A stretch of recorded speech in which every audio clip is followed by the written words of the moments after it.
انا احمد، ودي الانيميا. طيب اوف انيميا.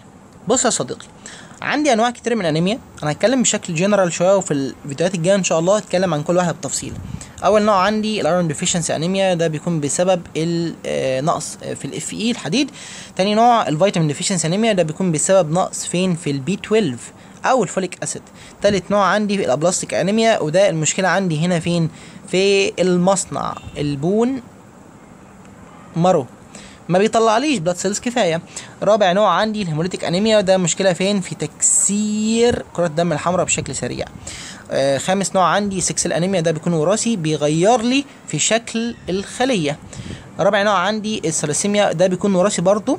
حلو الكلام، بس المشكله عندي هنا ان هو بيأثر على ايه؟ انتاج الهيموجلوبين. كده النوع اللي بعد كده الانيميا اوف كرونيك ديسيز، عندي مثلا زي ايه؟ زي الكانسر، زي الهارت رينال فيلير، زي الالتهابات اللي بتكون في الجسم وكذلك. عندي هنا اخر نوع البرونيشس انيميا، ده بيكون بسبب ايه؟ فشل في امتصاص البي 12، فيتامين بي 12، بسبب ديفيشنسي في عامل مهم جدا، وهو الايه؟ الاي فاكتور، الانترنسيك فاكتور، الاي اف انترنسيك فاكتور. طب انا عايز اعرف او عايز ايه؟ افرق بين الانواع دي كلها. اعمل ايه؟ افرقها ازاي؟ هبدا ابص. انا عارف ان انا عندي هنا اول ما ابص في السي بي سي، انا عارف ان الهيموجلوبين اول ما الاقيه قليل اعرف ان في انيميا. حلو قوي. بعد كده ببص على الهيماتيك ريت، ده بيميز لي او بيحدد لي شده الانيميا. بعد كده ببص على حاجه اسمها الام سي في، المين كورباسكال فاليوم. والله العظيم النورمال بتاعها هنا من 8 ل 100. والله لو لقيتها اقل من 80 فمعنى كده ان هي مايكروسيتيك، نوعها مايكروسيتيك انيميا مايكروسيتيك. لو لقيتها اعلى من 100 فهو ماكروسيتيك. لو لقيتها في النص هنا فده ايه؟ نورمو.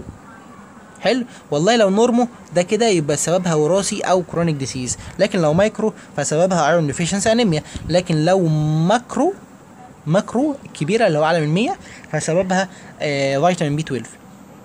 عايز اتاكد اكتر او عايز افرق بين هل هو وراثي ام ايرون ديفيشنسي ام فيتامين بي 12 ديفيشنسي. هبدا ابص على كذا حاجه عندي هنا في السي بي سي، واحنا اتكلمنا عليهم في الفيديو بتاع السي بي سي. زي مثلا عندي هنا الار دي دبليو، او زي الام سي اتش، او زي الام سي اتش سي، او زي الار بسيز كاونت. حلو الكلام. الحاجات دي كلها بتفرق لي او ايه؟ ان انا افرق هل هي وراثيه زي السكسل انيميا او الثلاسيميا، هل هي فيتامين بي ديفيشنسي، هل هي ايرون ديفيشنسي.